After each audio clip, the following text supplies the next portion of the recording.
Hi and welcome back to the Polymer Clay channel. So today I'm going to show you how to decorate this boring thing. So it's just literally a wooden box with a little clip. I have got some bits and pieces inside here, so this has got some kind of like corners from metal or something like that. But what I'm going to do with this is recreate these in polymer clay. I'm probably going to give this a paint. I don't exactly know yet. I don't plan my videos. I'm just going to see how it goes. Yeah, I might paint this black and then do the embellishments in polymer clay. Wood can go in the oven. Just make sure that you cover it and have it on a very low temperature. It's always best to cook it for longer and at a lower temperature than higher at a shorter temperature, if that makes sense. But yeah, so this video is going to be all about this box and how to make it look better. So here we go.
Thanks for watching the tutorial. So tell me what you think in the comments. I enjoyed doing this one. It was something that just came out of nowhere. I had the little box, well, I say the little box, I had the box for quite a while and I kept looking at it thinking, oh, I don't know what to do with it. Can I put clay on it? Should I put it in the oven? All that sort of stuff, and I just wasn't sure. What I did know is that it had to have some sort of varnish on it. It had to have a finish. And of course, when I thought about doing it, I didn't have paint, I didn't have any varnish, and I didn't have anything that I thought would work. So I did a bit of Googling and found out that you can use glass paint on wood and it looks like varnish. So I thought, oh, I'll try it out. And there I was, all nervous with the paintbrush, thinking, oh, this is going to turn out rubbish. But it didn't, it turned out all right. So I'm going to show you what it looks like now. So here we go. This is a complete fascination for me. I can't believe I've managed to make it look like this, to be honest. The glass paint is kind of like, not sticky, but you can feel there's something on it. It's not as smooth as varnish would be. So I'm just going to show you all the way around how it looks, and then I'll go into the sort of the finer detail.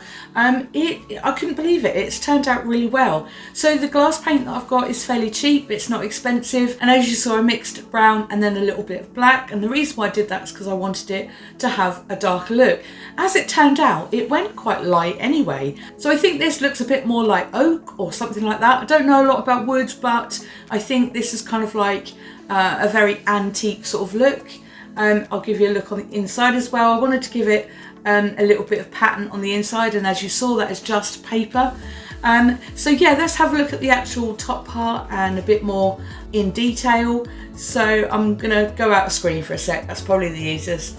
So you get a good look of what it actually looks like.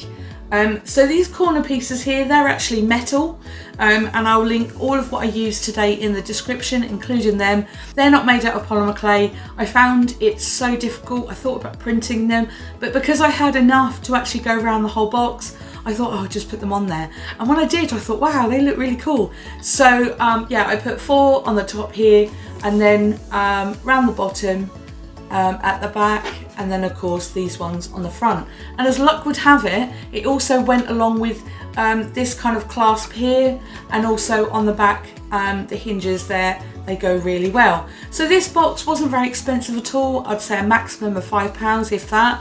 And it is quite light, although it does look heavy because obviously the colours that are on it.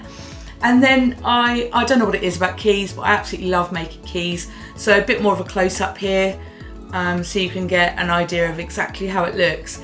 But yeah, I can't believe how this actually turned out, to be honest. So I'm calling this my antique box because I just absolutely love how it's turned out. And then, as I said, here was just some paper. I printed this out from the internet. I wanted to get quite a small pattern because obviously if you put too big a pattern in here, it would look a bit strange. But yeah, so I just sort of went with a brownie sort of pattern and sort of cut it out and went with it, really. So yeah, I can't believe this. Let me know what you think in the comments as to how this turned out. I'd be really interested to know what you think about this. This is one of the things that I absolutely love. I'm going to say I love this as much as my horse behind me up there. Some things just turn out great and some things don't, and I took a risk and I'm happy that it turned out the way it did. So this is how you antique a box with limited supplies and some polymer clay. Thanks for watching, and I'll see you again soon.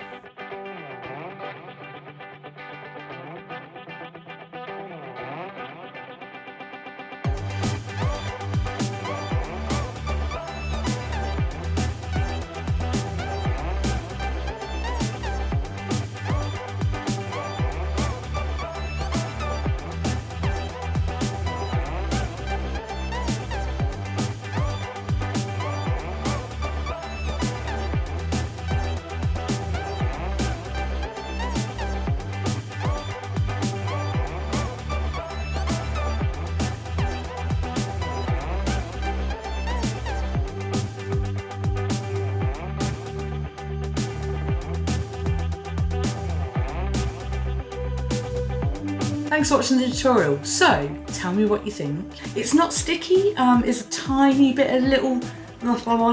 Thanks for watching the tutorial. So, I don't know much about, oh, for God's sake, get it out.